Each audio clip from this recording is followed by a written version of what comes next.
Hello everyone, welcome to another video on the channel. Now, stage 2 of the FIA Manufacturers and Nations Championship kicks off this week. I've taken a look at the rounds that are coming up and I've decided that I'm not going to cover every single one of them. I'm going to sort of pick and choose what ones I'm going to cover. So this is a quick video where I'm going to go through all the rounds and I'll sort of tell you why I'm going to cover this one and I'm not going to cover that one. And my reasons behind that. Before we get to that, I just wanted to sort of cover a few other things, maybe talk about the channel very briefly. So when I started the channel, I wanted to sort of bring something a little bit different to the table in regards to GT Sport, and at the time nobody was really doing any kind of strategy guides for Daily Race C or the FIA Championships. Now, strategy is something that I can get quite into. I quite like sort of comparing different things and sort of trying to come up with sort of unique elements and stuff like that, so that was the reason why I decided to take the channel that direction, and that's not going to stop. Covering Daily Race C and doing strategy guides is very much the staple of the channel, and it's certainly in terms of views and time watched, the videos that easily do the best, sort of 4 or 5 times more than any other kind of content that we put out there.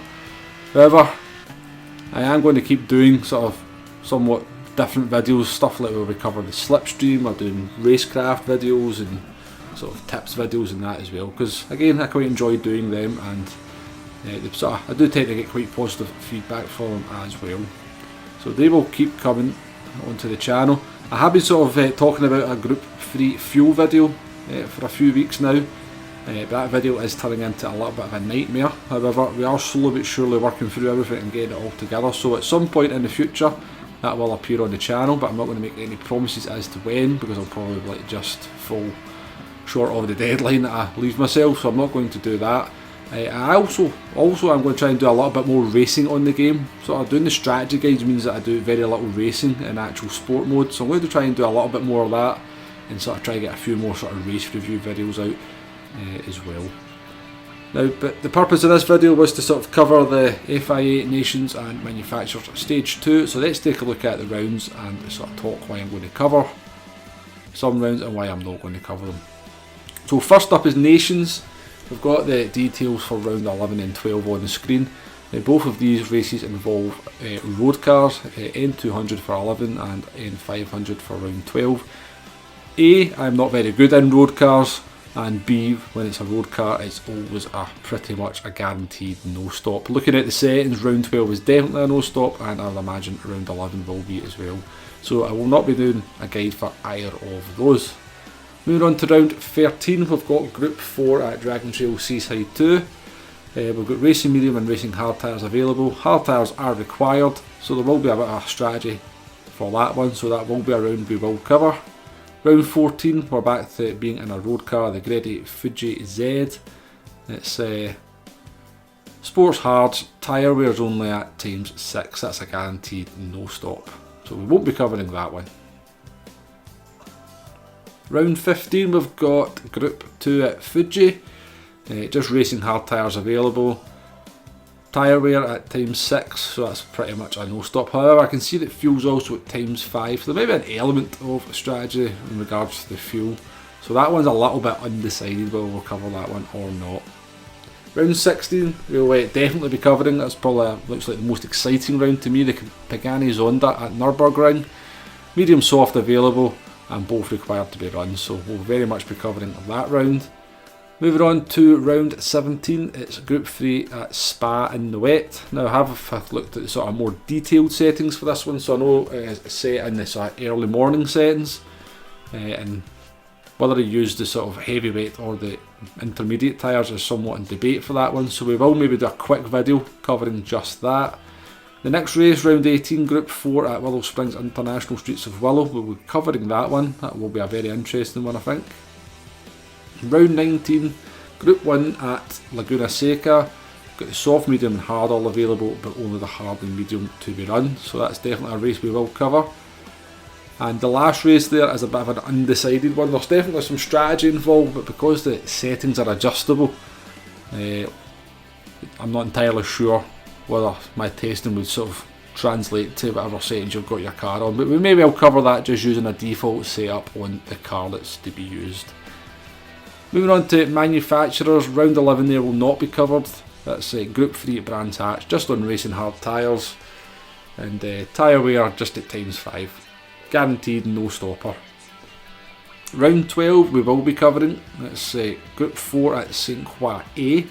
Medium hard tyres, both available. Hard tyres required to be run, so definitely worth tasting the one stop versus the no stop in that one. So we will cover that. Moving on to round 13. Group 3 at Willow Springs. Racing soft, racing medium, both available. Medium tyres required, so definitely an element of strategy in that one, so we will cover that. But round 14 we will not be covering. Group 4 at Interlagos, just a hard tyre available, tyre wear at ×5. That is a no stop all day long. Very strange they all seem to pick Group 4 at Interlagos and make the settings a no stop, even when it's a daily race C as well. Moving on to round 15, when manufacturers. Group 3 at Dragon Trail Gardens 2. Racing medium and racing hard are both available. Hard tyres mandatory, so there is some strategy to that one that's worth looking into. But there is not for the next round. Round 16 is Group 4 at Spa. Only the hard tyres available, tyre wear at ×4. No stop all day long. They seem to be very much making Group 4 no stops in this stage of the championship anyway. Well, I say that and then we move on to the next one and that sort of changes. So we've got Group 4 at Alsace Village. Racing soft and mediums available, mediums required, and we've also got the fuel at ×5. So we will be covering that one, there is some strategy to look at. Group 3 at Fuji, just on the racing hard tyre. Tyre wear at ×3. That's a no stop all day long, so not worth covering that one. Round 19, we've got Group 4 at Red Bull Ring Short. This looks like the most interesting round to me. We've got the racing soft, medium and hard all available, but there is no tyre requirement, and we've also got fuel in play as well. So I'm looking forward to covering that one. We'll definitely be covering that. And round 20, we've got Group 3 at the Nürburgring 24-hour layout. Medium and hard tyres available, hard tyres mandatory, and fuel at ×4 means that should be a factor as well. So we will cover that. Now, one thing I just want to cover very briefly before we end the video is my recent strategy guide for Group 1 at Sardinia Road Track 8. It's the current daily race at C.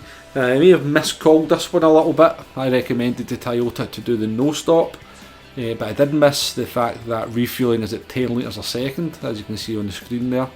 That does mean that when you stop for fuel, that your fuel stop is a lot quicker than what I tested.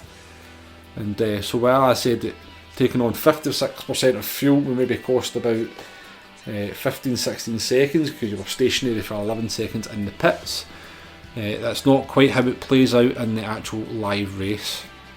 Now, I don't think it makes a whole lot of difference to the Audi or Porsche if you try to do the one stop. I think you're still going to be in the pits for way too long to make it worthwhile. But the Toyota is obviously better at fuel on those two when running flat out.